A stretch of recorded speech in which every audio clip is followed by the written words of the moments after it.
ब्रेकनंतर zero अवरमध्ये तुमचं पुन्हा एकदा स्वागत। राजकीय मैदानात आता आपण जाऊयात क्रिकेटच्या मैदानात, कारण घरच्या कसोटीच्या चौथ्या दिवशी टीम इंडिया पराभवाच्या छायेत आहे। गुवाहाटीमध्ये आजही दक्षिण आफ्रिकेचंच वर्चस्व राहिलं। कालच्या बिनबाद 26 वरनं दक्षिण आफ्रिकेनं आपला दुसरा डाव 5 बाद 260 वर घोषित केला आणि त्यामुळे पहिल्या डावातील 288 धावांची आघाडी जमेस धरून दक्षिण आफ्रिकेनं भारतासमोर 449 धावांचं भलं मोठं आव्हान ठेवलंय।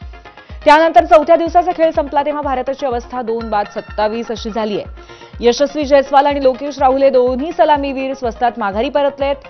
उद्या कसोटीचा अखेरचा दिवस आहे। 2000 साली दक्षिण आफ्रिकेनं भारताला 2-0 असं हरवलं होतं आणि त्यानंतर आता तब्बल 25 वर्षांनी दक्षिण आफ्रिकन संघाला भारतात मालिका विजयाची ऐतिहासिक संधी आहे।